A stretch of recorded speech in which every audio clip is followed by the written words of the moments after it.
Hai, nama saya Agustin Lumbok, anak Walter Edison, ketua dari kumpulan 4. Kami akan membentangkan mini projek yang telah kami hasilkan bersama. Nama mini projek kami ialah Kereta Getah Berkuasa Menggunakan Botol Plastik. Ini ialah nama pelajar dari kumpulan 4. Agustin Lumbok, anak Walter Edison, iaitu saya sebagai ketua kumpulan, dan seterusnya Campbell anak Roland, Kenneth Kinai anak Joseph, Alistair, Mayang anak Ichong, dan yang terakhir sekali Mesriani Ichin anak Robert sebagai ahli biasa. Gambaran keseluruhan dan penerangan projek. Kereta berkuasa gelang getah yang bergerak dengan menggunakan angin yang dihasilkan oleh kipas sejenis propeller. Kipas propeller berpusing melalui gelang getah yang telah diputarkan. Kereta ini juga dapat menggantikan kereta mainan yang mahal di pasaran seperti menggunakan sel kering atau elektrik untuk menggerakkan kereta tersebut.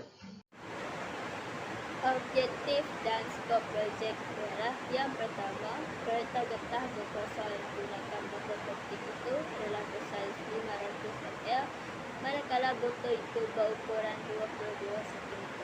Yang kedua ialah kereta getah berkuasa yang menggunakan botol plastik ini adalah mempunyai keupayaan yang untuk bergerak di atas permukaan darat dan di atas permukaan.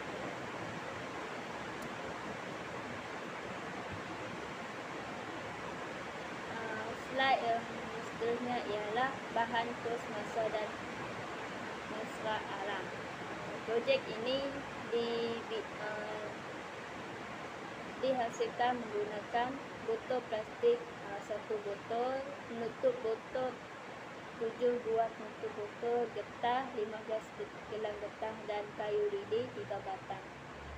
Kos ini adalah sangat jimat kerana dia hanya menggunakan barang kita semula dan masa yang diambil untuk pemasangan adalah sekitar 20 ke 30 minit sahaja.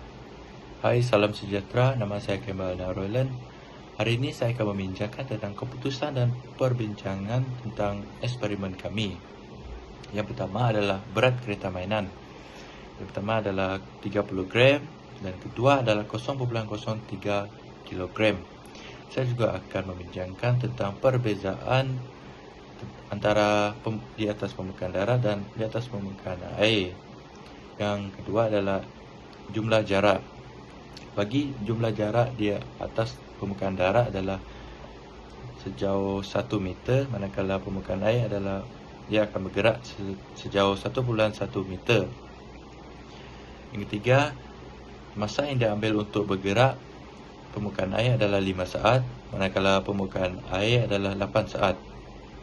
Bagi tenaga kinetik, KI sama dengan 1/2 mv kuasa 2 dan KI sama dengan 1/2 darab 0,03 darab kurungan 0,2 kuasa 2 kurungan. Kita akan selesaikan dahulu yang di dalam kurungan seperti 0,2 kuasa 2, iaitu kita akan mendapat 0,04 V, dan kita teruskan darab 1/2 darab 0,03 darab 0,04 V, kita akan mendapat 0,2 ms kuasa negatif 1, dan kita akan mendapat 0,6 joule darab 10 kuasa negatif 3. Dan kita juga akan melihat formulanya, iaitu V sama dengan D bagi pada T. D itu adalah distance dan T adalah time. Dan yang permukaan air adalah KI sama dengan 1/2 mv kuasa 2. KI sama dengan 1/2 darab 0,03 darab 0,14 kuasa 2 dalam kurungan. Seperti tadi, kita akan selesaikan yang berada di dalam kurungan dahulu, iaitu 0,14 kuasa 2. Kita akan mendapat 0,02 V. Dan kita teruskan darab, iaitu 1/2 darab 0,03 darab 0,02 V. Kita akan mendapat 0.14 ms kuasa negatif 1. Dan juga kita akan mendapat 0.294 Joule darab 10 kuasa negatif 3. Bagi tenaga keupayaan, PE sama dengan mgh, iaitu M sama dengan 0.023 dan G sama dengan 9.81 dan H adalah sama dengan sifar, dan kita akan mendapat PE adalah sifar Joule. Bagi permukaan air, tinggi permukaan air sampai bawah adalah 17 meter dan kita akan menggunakan formula ini.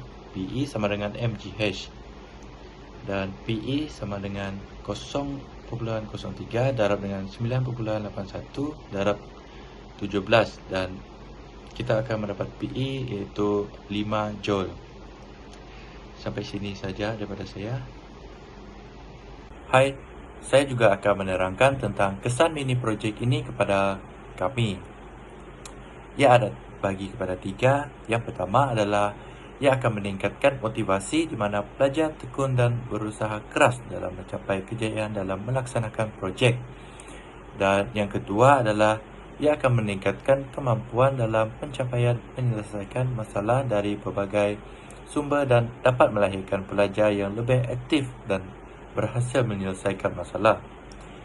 Yang terakhir, yang ketiga, iaitu ia juga akan meningkatkan kerjasama. Pentingnya kerjasama dalam melaksanakan projek serta dapat memperluaskan komuniti sehingga terhasilnya konsep saling memberi dan menerima dalam melaksanakan suatu projek. Hai, nama saya Kenneth Kinai dari kelas JKE. Nombor matrik saya 05 DEE 21F 1092. Okay, hari ini saya akan membentang tentang projek sains, iaitu kesan mini projek kepada pengguna yang menggunakan mini model ini adalah pengguna akan dapat menjimatkan kos kerana bahan yang digunakan tidak perlu dibeli sama sekali kerana terdapat di sekitar kawasan rumah. Selain itu, bahan yang digunakan mesra alam dan mudah dicari. Sebagai contoh, bahan yang digunakan mudah didapati di sekitar rumah seperti botol air mineral, gelang getah dan penutup botol. Dengan ini, kita dapat mengitar semula bahan terpakai supaya bahan tidak mencemar alam sekitar. Dalam slide yang terakhir, kita dapat melihat klip video mini projek ini dijalankan. Video pertama, model mini projek dapat digunakan di atas permukaan air. Di klip yang kedua ini, kita dapat melihat mini projek ini dijalankan di atas permukaan darat. Itu saja dari grup kami. Sekian, terima kasih.